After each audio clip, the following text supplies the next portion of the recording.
Assalamualaikum dan salam Sarawakku sayang, bersama saya Firdan Matram. Tumpuan berita, sistem pengurusan yang berkesan dan penyertaan masyarakat tempatan adalah penting untuk memastikan kejayaan pelaksanaan Taman Geo Delta Sarawak. Timbalan Premier Sarawak Dato' Ahmad Awang Tengah Ali Hassan berkata sokongan komuniti yang kuat, penglibatan pemimpin tempatan, struktur pengurusan berkesan, dasar pembangunan mampan dan penerangan menarik amat diperlukan bagi produk geopelancongan. Dalam hal ini, Sarawak katanya perlu membangunkan pelan pengurusan yang komprehensif bagi menangani keperluan sosioekonomi masyarakat tempatan sambil mengimbangi pemuliharaan dan pemeliharaan geosites untuk kejayaan dan kemampanan Taman Geo.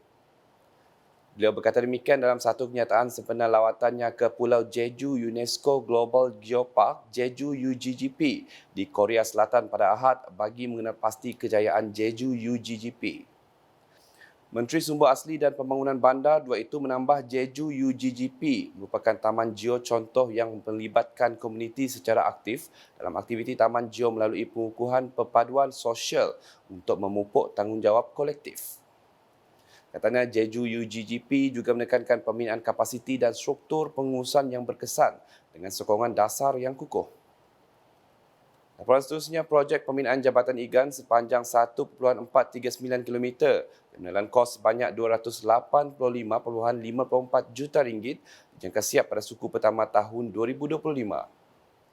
Timbalan Premier Sarawak Dato' Ahmad Douglas Ugambas berkata beliau berpuas hati dengan kemajuan projek itu yang telah mencapai 51.18% setakat ini. Bagaimanapun, beliau mahu kontraktor mengambil kesempatan cuaca yang baik untuk melaksanakan projek ini dengan lebih usaha agar peratus kemajuan projek tidak terkesan semasa musim tengkujuh hujung tahun nanti. So this bridge will change the accessibility to this area. This is connecting between Kampung Igan and Matu. So this is a big game changer for the economy of the people here and for the people of this area. I don't think they ever expect to have this bridge, but now it is here, and we must make sure that it will be completed on time. That is our target. The target is first quarter 2025 is to be completed. Beliau berkata demikian kepada pemberita semasa mengadakan lawatan ke projek Jambatan Igan pada Selasa. Mengenai tenaga kerja, Dato' Ahmad Douglas yang juga Menteri Infrastruktur dan Pembangunan Pelabuhan menjelaskan pihak kontraktor akan memastikan tidak berlakunya kekurangan pekerja, malah akan mengutamakan penggunaan pekerja tempatan. They face a bit of a problem, but they promised us just now they will find solution. And I'm happy also they are also recruiting orang kampung di sini untuk sama-sama bekerja. Actually, I hope they get more orang kampung because that will help orang kampung sini in term of economy. At the same time, that will be making life easier for the contractor. Dia tak perlu bagi tempat tinggal and so on and so forth. So this is the example how a government project can be economic opportunity for the local people. Dalam pada itu, Dato' Ahmad Douglas serta rombongan turut mengadakan lawatan ke projek Jalan Kampung Igan ke Rumah Panjang, Sungai Ilas dan Kampung Sah Kebuau, Batang Igan Mukah.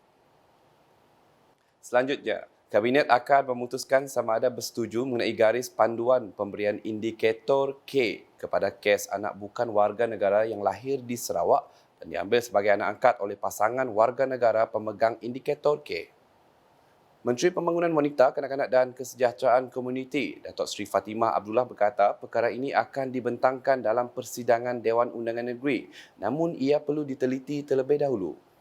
Katanya pemberian indikator K tidak dapat dilakukan secara automatik kerana tertakluk kepada maklumat ibu atau bapa kandung dalam sijil lahir asal kanak-kanak tersebut.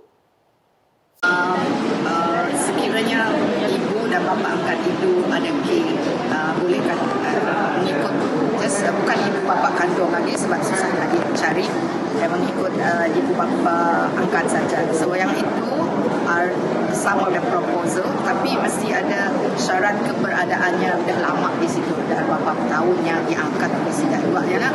Contohnya bukan tiba-tiba baru adanya di Sarawak sini. So many things that we will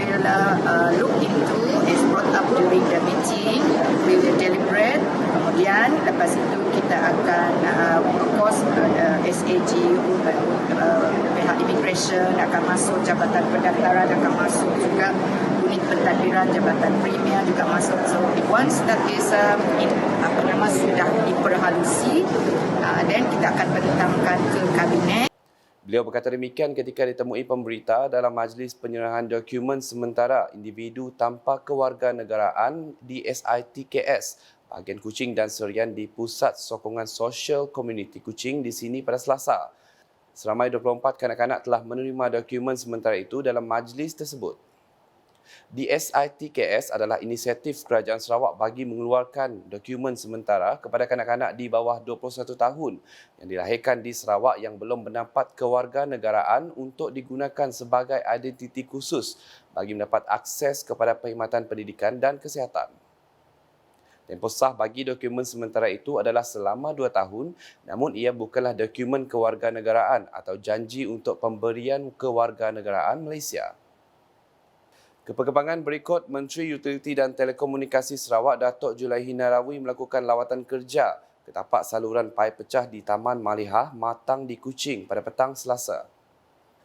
Sebaik tiba di lapangan terbang antarabangsa Kuching selepas urusan rasmi, beliau bergegas ke lokasi kerja-kerja baik pulih saluran paip tersebut bagi meninjau kerja-kerja pembaikan yang dilakukan oleh pihak Lembaga Air Kuching.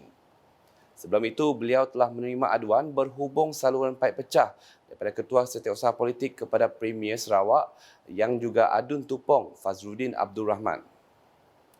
Datuk Julaihi dalam cacatan Facebook rasminya memberitahu beberapa insiden paip pecah berlaku di kawasan Taman Malihah disebabkan oleh tekanan air yang tinggi semasa waktu puncak permintaan air di kawasan tersebut apabila siapnya main connection pumping main operation di Matang, Batu Kawah.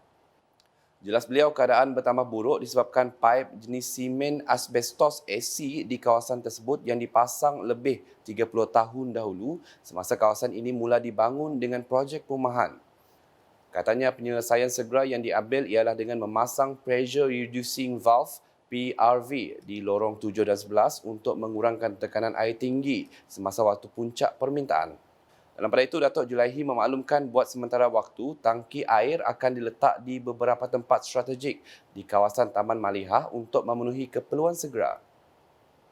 Barih dengan laporan di Darul Timbalan Menteri di Jabatan Premier Sarawak Hal Ehwal Korporat Penerangan dan UKAS, Datuk Abdullah Saidul mencadangkan satu lagi inisiatif perjanaan ekonomi bagi penduduk setempat di kawasan Pulau Bruit iaitu melalui pertanian.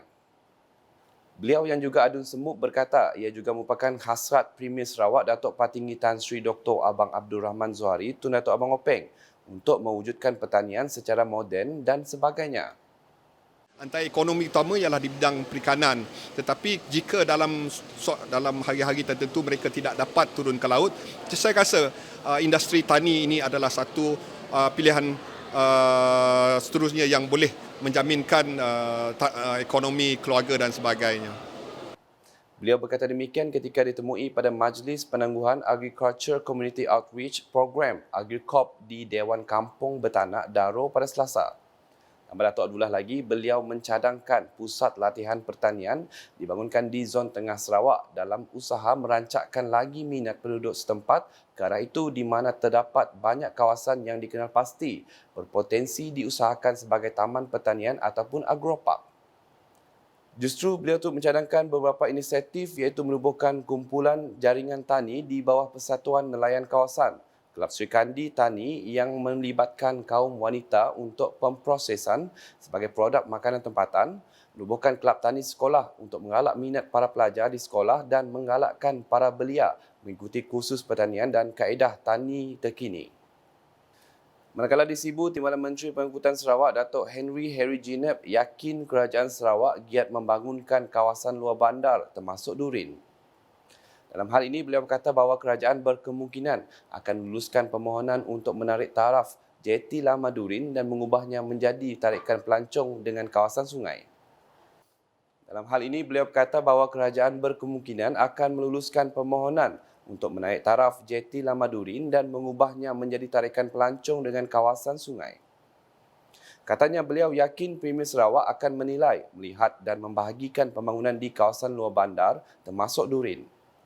Beliau berkata demikian kepada pemberita selepas melakukan pemeriksaan ke atas jeti lama itu pada Isnin. Adun Tasik Biru itu menjelaskan lagi jeti di bawah Jabatan Kerja Raya itu bagaimanapun tidak lagi digunakan kerana tebing menjadi pulau dan air juga semakin cetek sehingga menyukarkan bot untuk berlabuh.